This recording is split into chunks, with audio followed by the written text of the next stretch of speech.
Welcome to the Supply Chain Pioneers podcast, where we highlight industry leaders on the forefront of innovation and technology in planning, procurement, and logistics. Hosted by your supply chain pro to know, Ulf Venne. Supply Chain Pioneers is powered by Everstream Analytics. Everstream gives you the predictive insights and analytics to make your supply chain faster, smarter, safer, and leaner. Go to everstream.ai to book your demo today. Hello, everybody, and welcome to a new episode of Supply Chain Pioneers. And with me today, I have Torben Schultze, Sales Director at Ranpak Automation. And today we're coming live from my rooftop in Cologne. Welcome, Torben. Thank you, Ulf, and thanks for the invite. And hello out there. Yeah. So Torben, before we really jump into everything that is your life in Ranpak Automation, why don't you quickly introduce yourself? Yeah, hello again, guys. I'm almost 50 years old, 48 to be more precise. I've got two lovely boys. I'm married and I'm based out beautiful Cologne. Perfect. So let's start with your early career. So after studying marketing, you decided to actually take up a job in sales. What was your expectation based on what you learned in university? And what were some of the misconceptions around sales that you had to pivot on very early on? Yeah, if I may correct you in the beginning, it was not marketing that I studied. Okay. I studied industrial engineering. So one part, the engineering part, and on the other side, the commercial part. Ah, I see. Yeah. So that's what I've actually studied.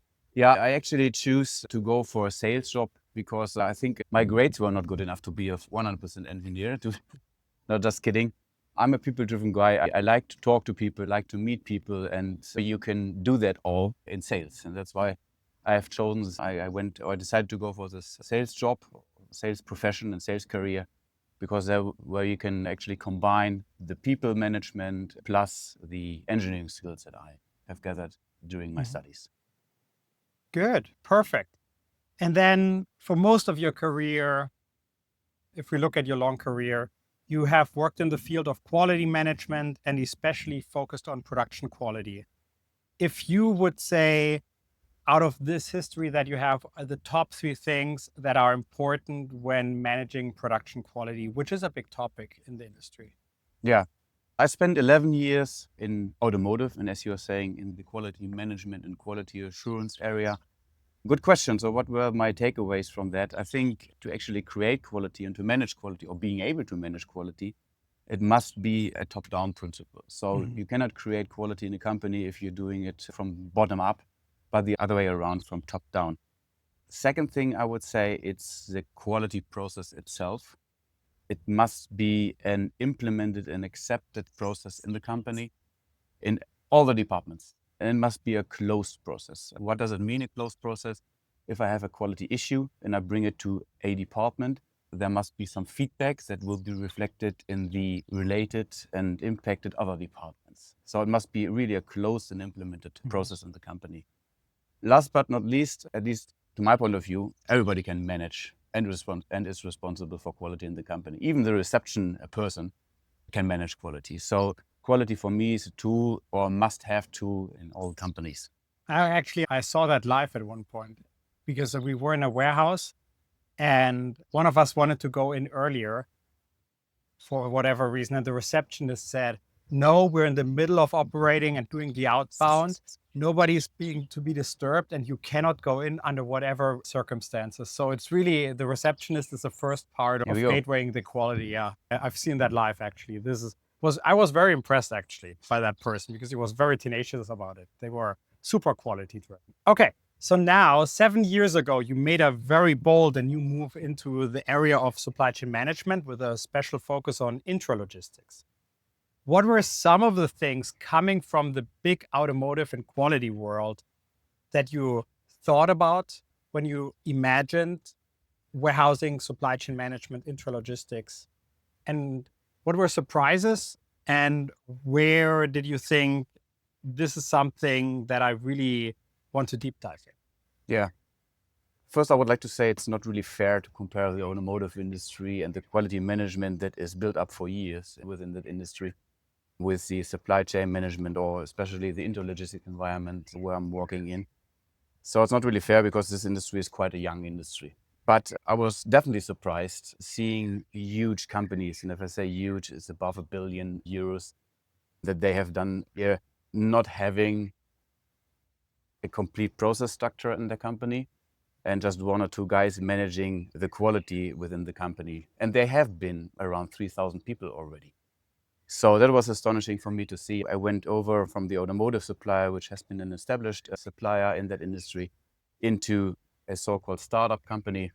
And I think it's normal not having each process already defined or having quality implemented in every angle in the company.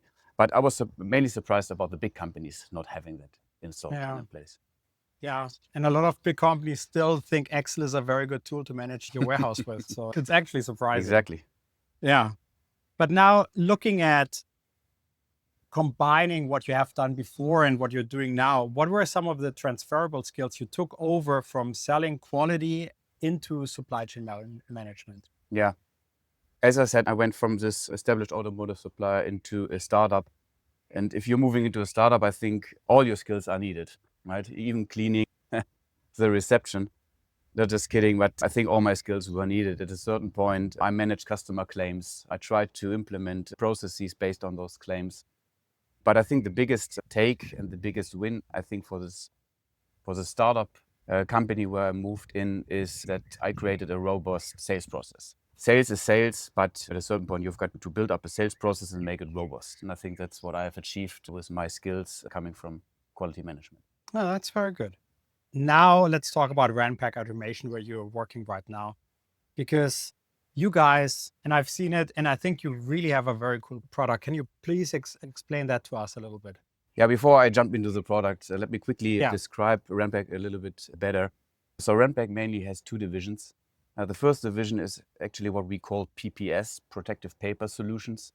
It's everything about paper in the box. To give you an example, if you order something from Amazon, just to give you an example, and you open the box and there is void filling paper or cushioning paper inside, the likelihood is very high that it's from Ranpak. So we are one of the market leaders in the world for this product. So we convert paper into paper pads or just put paper into a box to fill the void.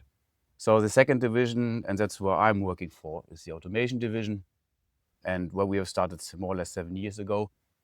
Within this automation division, we are mainly focused in the end-of-line area in a warehouse, so in the Intralogistics. Mainly supplying packing machines. If I say packing machines, it is at Ranpak, it's everything, or Ranpak Automation, it's everything around the box. And if I say end-of-line solutions, it's carton or box erectors that we supply. We supply automated cushioning solutions, so a combination actually about our PPS division and our automation division. And of course, we supply that fancy and our high runner product, which is the height reducing lidder, which is actually a machine which optimizes the box size before shipment. And then last but not least, our latest product is our print on demand system. So we can print everything what you would like to print on a box after the box is closed. Accompanying products I've got to mention here because they're very important to complete our portfolio, which are our software and vision solutions. On the one hand, talking about software solutions, we have, as an example, a queuing software where we are able to determine the most optimal box size for a warehouse. Most of our customers, their challenge is if they're coming from a manual operation, they're using, 10 or 15 different box sizes. They've got to determine 2 or 3 box sizes in order to be able to automate their end-of-line solution, so the packing processes. So we have the software, this queuing software, which I don't want to step too much into detail, but the result is actually a right-sized box that we recommend to customer to go for. The goal is always to minimize the void. Talking about our vision technology, that's also one of our latest products that we have launched. We measure before the box gets closed if the box is actually good enough to get closed. So it's also a certain type of quality assurance that we do, but also to measure the empty void in the box, which will be very important for some new European regulations that will come up in 2030. But I will tell you later what does that mean. But the overarching goal at Ranpak in general is what you can also see right next to our name, Deliver a Better World. But what's behind it? We focusing the sustainability in companies at our customers. plus the efficiency gain in their process. So that's where we are focusing. And this is overarching at all at Ranpak. Yeah. But I really like the combination of using vision technology to then minimize within the boxes the filling and also cutting the boxes to avoid having too much void in the box. Quite cool technology, actually. Really exciting. But what is going to happen next? Yeah, a lot of things, because I always say we just have started.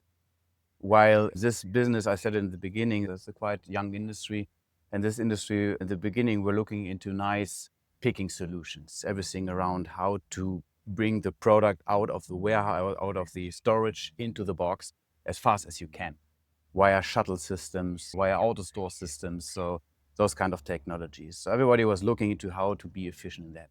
But I've seen warehouses, just to give you an example, one of the biggest warehouses I've ever seen and the biggest auto store is placed in there in the world. They have invested millions of euros in the auto store system. And in the end, there are 250 packers doing the packaging of the products manually. So on the one hand, you gain some efficiency in your picking. On the other hand, you lose it because it's still a huge manual area. Saying that, the automated packaging is what will happen next. We are right in the beginning, I think. And this new European regulation will help to further push our industry, not only us, but also our competitors, and also push new solutions in that industry. Interesting. So let's maybe park the regulation for a quick minute. What is, if you look at the intralogistics in general, and if you look at the warehouse in general, if you step into a warehouse, what are other trends that are really exciting to you personally when you look around with customers? Other trends right next to ours? Okay. Yeah, it's, I think, also the replacement of workers in a warehouse. The main overarching goal of a warehouse is less touch points as possible as a product. So the ideal warehouse, let's describe the ideal warehouse. Of course, there's a forklift, can be even not drive by a human being anymore. Brings the product in, so and the products get into the storage, and an automated picking solution gets the product out of the storage, brings it to the pick pack station, and there's a robot doing the pick pack. And then it comes already into our area, because our recommendation to our customers always that the customer should pick directly to shipper. What does it mean? Pick directly into the box that later will be shipped. So at least you have one touch point in the warehouse, and that's the overarching goal. And we see a lot of trends implementing robots, even to unload containers. That's also a part of our new focus that we have. We have those pickle robots in our portfolio that are able to unload trucks and containers automatically. So you don't need that guy anymore being in the container with 50 degrees Celsius and unloading a container. So that's also right next to the trend that I see in the end-of-line solutions is the robot. And of course, everybody's talking about AI. Yeah. Everybody's talking about what is the impact of AI in certain industries. Of course, we're also looking into AI. And what we are currently trying to do is combine our vision technology with our equipment and an overarching AI so that both can learn from each other. That's exciting, actually. Yeah, robotics is just huge, I think, in warehouses. Yeah, and it's not new, but there are still certain areas like the container unloading, which is quite still a new topic, I would say. Yeah, and I think the increased flexibility from before has just increased the usage tenfold, I would say. Because when I was responsible for warehouse, automation just was not efficient enough because you had massive investments, and then if we were a project-based supply chain, if only a slightest thing changed and you cannot use the automation anymore.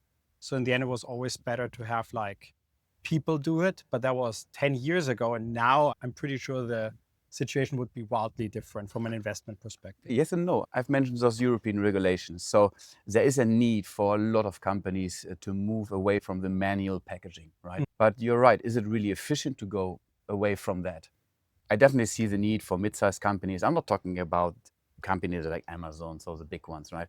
Or companies like Adidas, just to give you another example. I'm talking about really small to mid-sized companies that will have a need to automate because, as I said, they cannot fulfill those European regulations by keep on doing everything manual. So they have got to do something in the automation area, at least in the packaging area, because they have got to meet those regulations.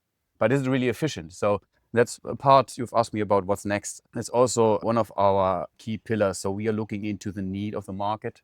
Of course, everybody's doing, but we are currently developing into a direction to also meet the need for small to mid-sized companies that have less money to invest for automation, but sooner or later they have got to go that way to automate their end-of-line operations. Yeah. If you think about optimizing packaging, at least when I still worked in logistics, long time ago, admittedly, you always had a little bit of, okay, there was a certain willingness to ship air because it's easier to load the pallets essentially and then load the truck because you have easier packaging. So do you also see that this is improving, that there's more automation around how to then stack things on the pallet? So it's, even if the boxes are not all the same size, that it's still easy to stack essentially? Yeah, it's always starts with what do you ship actually? Okay. Yeah. So if you ship always the same thing, it's always the same. Yeah, it's easy. It becomes complicated, and if I may add this example, because that's a very typical customer, that's the biggest challenge I've ever seen, which is IKEA. I may name that customer. If you go into an IKEA store, there's everything. A pillow, a sofa, a bed, down to a pen. And I think there are many customers like IKEA, and they have a big challenge. So they pack a lot, and it's not just a single item that they ship, it's also multi-item that they ship. And what our 1D height reduction machine does, it actually optimizes the height of a box. So you don't have, if, for example, I put a pen in, usually if you would just put a lid on it, then you have a lot of space in there. Yeah. But you're still able to stack it on a pallet. You ship a lot of air. What our machine does, it measures the highest point of the product inside, so in this case the pen. And then we cut down the four corners. And then we fold everything inside and we put a lid on it. And the result is not that box height, but a reduced box height. And what you actually are able to is to stack not only 100 boxes on a pallet, but 150 boxes on a pallet to be shipped. So you save a lot of DHL wagons, so to say. If you do it differently, and as I said, fold corrugated material around the product, you're not able to stack anymore. And then you have a challenge. But you have other advantages with this with 3D technology. Of course, I'm not saying that it's not the right technology, but it depends on the product and on the diversity of the shipment in the end. Yeah, yeah, I can totally see that. Yeah, that makes sense. But the goal is always to save money and to be more sustainable, as I said. To give you one very nice example lately, and for those of you guys being on the Logimat, maybe you hear us speak.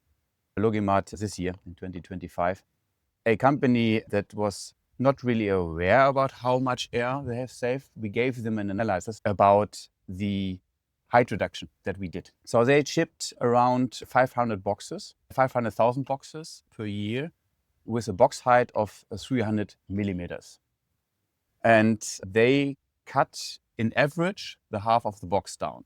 So 150 millimeters. You could now calculate yourself how much kilometers that would mean. But in the end, we transferred the number of kilometers into what does it mean in cubing. And the result was that this customer has saved in 1 year 2 Olympic swimming pools in volume. And these are huge, yeah. Huge savings. It's not just the air that you save, but it's also the related cost after you ship. Exactly. Having said that, we talked a lot around the new regulation that comes up. Do you quickly want to maybe elaborate a little bit on what really is the regulation that comes? Yeah, it's very simple. Besides some other rules that are related to plastic, because what you, I hope you do not like, is the plastic in shipments. For sure. Nobody likes it anymore. So this plastic in the box must be reusable. That's one part.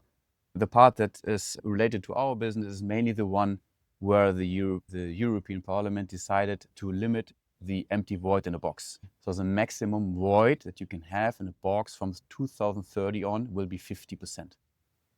It sounds still a lot, but unfortunately cushioning material and void filling material does not count.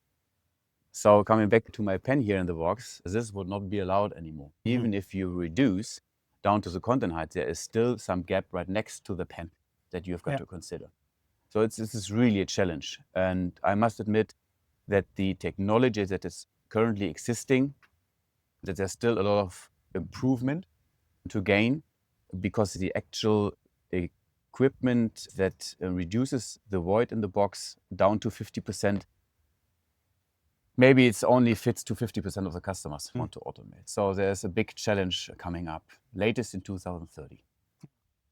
But it's interesting, just from as an outsider speaking now, it's interesting that the European Commission has to do a law around this, because it should be in everybody's interest to not ship so much air. And still, it's happening probably because it's very complicated, as you already mentioned. Yeah, you're right. Absolutely. Pretty interesting. But yeah, at least they're forcing it, which means we will see improvement. Okay, so we're coming to the end of the show. And as everybody who has seen the show before knows, it's time for what I call the hobby question. So I know you're an avid and passionate field hockey player. And I was. You were, yeah, professionally even.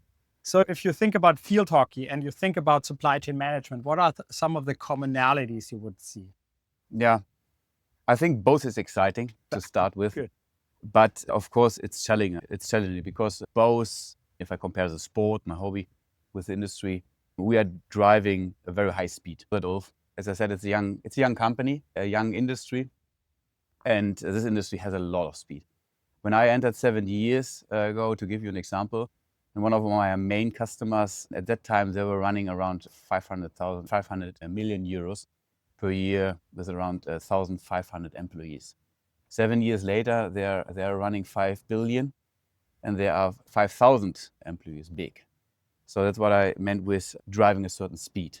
And that's what I also always saw each weekend playing field hockey. So it's a lot of speed in that game. But you must be flexible. And what you might also confirm, Ulf, with all the up and downs that we had in the past years with COVID, with the wars, with the political circumstances that we are now have got to deal with, it's not easy. So there's a lot of up and downs. And if you had driving this speed, this strong growth, it's challenging. You must be flexible. And I would say this is a thing, because if you are not about to win a game, then you've got to change your strategy within a game. And that's what I would say. It's the key takeaway or the key comparison I would like to make in here. Yeah. And it needs a lot of coordination, as a hockey game also needs. Perfect. Thank you so much, Torben. That was a pleasure. Thank you, Ulf. It was a pleasure for me too, being here. Perfect. Thank you so much. So for everybody who's watching or listening, or however you're enjoying this podcast, I hope you have a great day and see you next time. And with that, we want to say bye. Bye, guys. This was Supply Chain Pioneers. Thanks for watching, listening, or however you are enjoying this podcast. You can find Supply Chain Pioneers on Spotify, Apple Podcasts, all other major podcast players, as well as on YouTube at Ulf Talks Supply Chain. Please don't forget to like, subscribe, and comment.